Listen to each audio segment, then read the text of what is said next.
Yeah, man. So I grew up in the Washington, D.C. area, which is like historically a really, really quality basketball area. So, 1,000%. everybody just grows up playing there. So for me, it was like a natural thing to do. And then, I always tell the story of like, I was a 5'8" white kid with a bowl cut and like trying to compete with, future NBA guys. And it's like, what else am I going to do other than just work my ass off and try to figure out how to get better as a basketball player, just to, stay with that rising tide. So that's kind of how I fell in love with like improving from a basketball standpoint.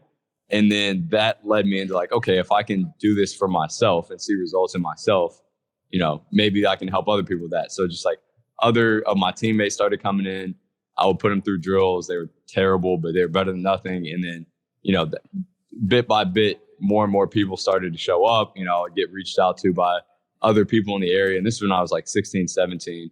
So I was just kind of an unofficial trainer, I guess, then. And that, through that process, seeing improvement, being able to stay around basketball, even, I was still playing then, but like looking towards the future, like, hey, basketball is all I know, honestly, which is, good or bad is to be debated, but basketball is all I knew. If I end my playing career, this is the most seamless way to stay in basketball, and, pretty much hoop and help people out for a living. So that's kind of how it came about. And then the YouTube came along, some other things came along, and it only made sense to just keep rolling with it.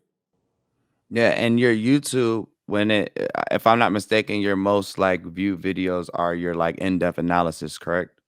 Yeah. Which Yeah. I've went through a few of those, and you really get in depth. Like you really understand. You understand a lot when it comes to the game. Just like I can tell, just structure and movement and player tendencies and things like that. Like you're very knowledgeable, and you can tell that you've been doing this. I don't know how old you are now, but you've been doing this for a while, and you really take it serious. On top of the in-depth analysis, you also do like skills training and stuff like that to help people out.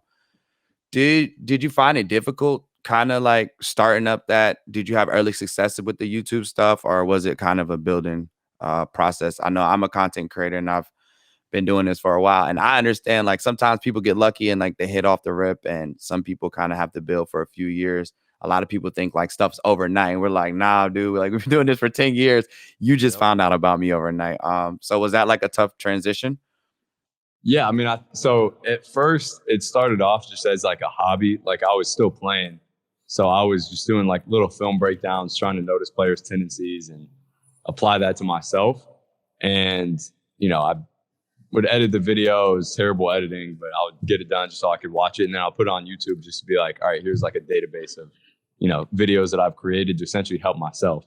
Yeah. Then next thing you know, like a couple of them get like 1,000 views or something. I'm like, oh, wow, like 1,000 views. That's crazy. And then like we started making these little documentaries where it's like us running around at 16, just training and, living like a dreamer basketball life. And those started to get like 3,000 views. I'm like, oh crap, like this is growing. People are kind of invested in it.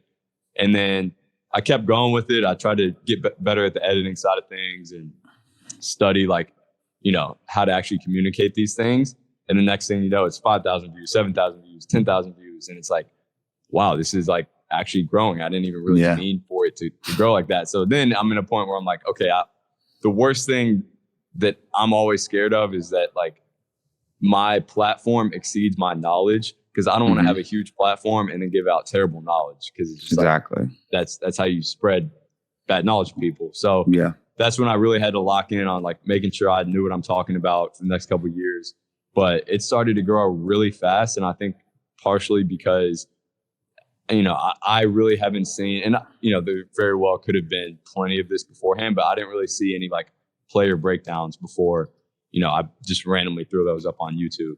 And again, I'm not saying I'm the first one to do it, but it was early in the process, which I think people like enjoyed that unique idea.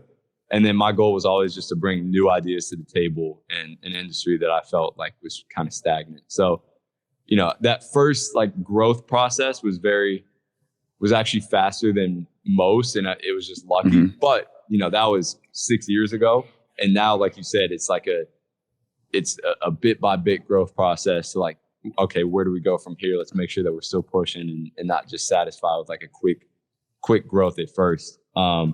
So yeah, I mean, like you said, it's a slow, monotonous at times process to continue growing it, but it's very rewarding. Yeah. And as you can see, you've been doing very well, and commend you on that.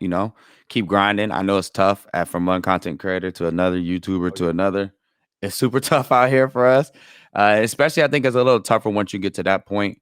And just trying to keep that same like viewership up and stuff like that. I got a few friends that's up there. I know it's tough. But we'll dive more into like the YouTube and like struggles on that a little bit later. Kind of want to talk about, you went to the Miami University, University of Miami, I'm sorry. And you got a degree in strength and conditioning.